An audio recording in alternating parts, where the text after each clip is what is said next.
नमस्कार. मी doctor Swarada, homeopathic consultant and reiki grand master.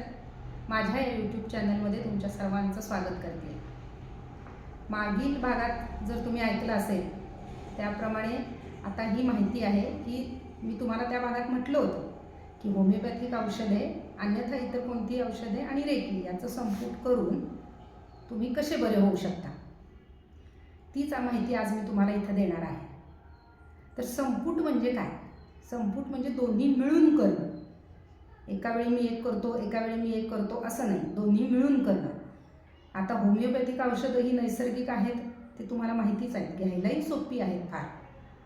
आणि होमिओपॅथिक या शब्दातच अर्थ आहे बघा. होमिओ म्हणजे सम, होमो म्हणजे सम, हे माहितीच आहे.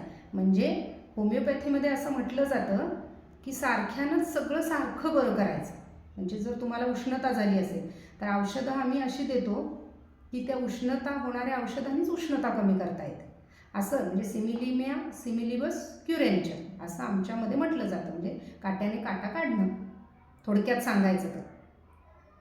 अशीच आहे रेकी पण. जसं होमिओपॅथिक औषधांमध्ये आम्हाला पास्ट हिस्ट्री लागते, प्रेझेंट हिस्ट्री लागते, फॅमिली हिस्ट्री लागते. त्याचप्रमाणे आत्ता पेशंटला काय त्रास आहे, त्याच्या मनावर काय परिणाम झाला आहे. कारण बघा, आपल्याला जर एखादा आजार झाला असेल तर तो नुसता शारीरिक फार कमी वेळा असतो, त्याच्यामध्ये मानसिक अवस्था किंवा मानसिक त्रास हा असतोच. आणि होमिओपॅथी ही मनावर काम करते. तसंच रेकीचं पण आहे. रेकी ही सुद्धा मनावर काम करते. आणि रेकीमध्ये आम्हालाही past history, present history, family history लागतेच. त्यामुळे औषधे आणि रेकी हे एकत्र काम करू शकतात असं मला वाटतं. असा एक सांगण्याचा मी तुम्हाला एक छोटासा प्रयत्न करते, बघा पटलं तर. त्यानंतर होमिओपॅथीमध्ये पूर्ण माणूस बघितला जातो. म्हणजे समजा तुमच्या पोटात दुखतंय तर मी नुसतं तुमचं पोट का दुखतं, कशामुळे दुखतं हे पाहीनच, पण नुसतं पोटात दुखतंय म्हणून तुम्हाला औषध दिलं जाणार नाही. तर तुम्ही पूर्ण व्यक्ती म्हणून कशा आहात यानुसार तुम्हाला औषध दिलं जातं. तसंच आहे रेकीमध्ये सुद्धा. तुम्ही पूर्ण कसे आहात आणि तुमच्यावर याचा असा का परिणाम झाला याचा विचार करून ही रेकी तुम्हाला कुठे द्यायची हे ठरवलं जातं. म्हणजे बघा, निसर्गतःच आहे सगळं आणि दोन्हीही गोष्टी एकत्र अशा काम करतायत की मनावरच आहे त्याचा परिणाम, हे तुमच्या लक्षात आलं असेल. मग आता तुम्ही म्हणाल की शरीरावर काही परिणाम नाही का? तर तसं नाही. शरीरावर तर पहिला परिणाम आहेच आहे. म्हणजे समजा आता तुम्हाला सर्दी, ताप, खोकला झाला तर औषध हे घ्यायलाच पाहिजे.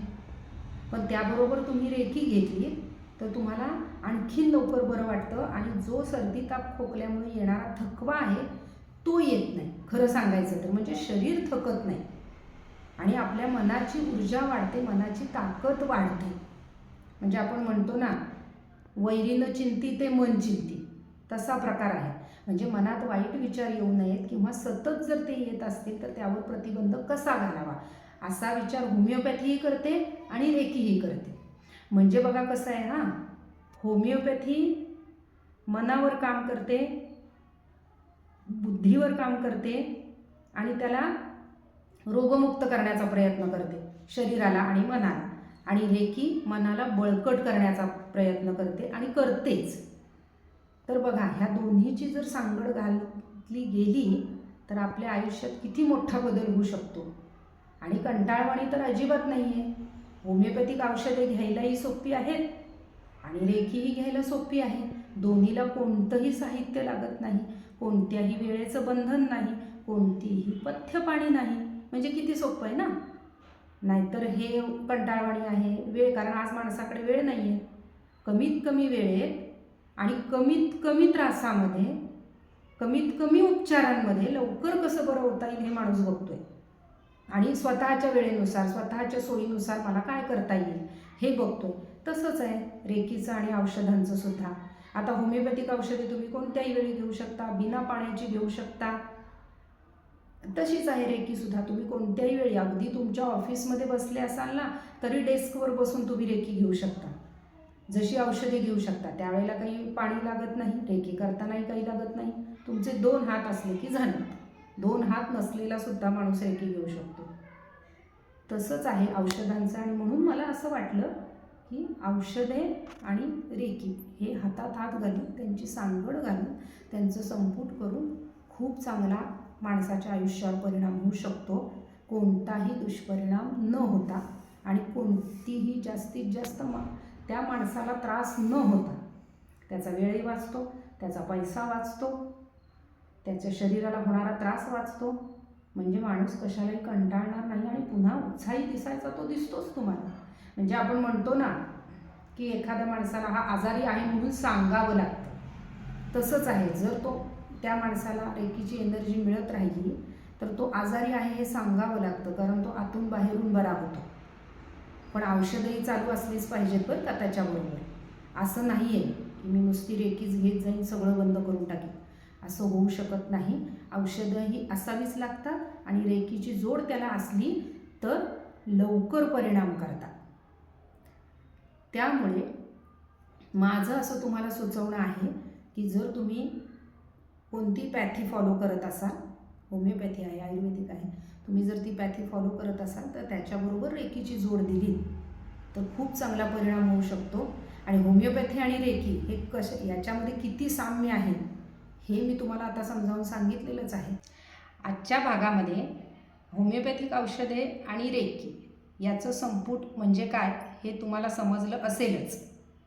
तसंच पुढच्या भागामध्ये मी तुम्हाला रेकी म्हणजे काय हे सांगणार आहे.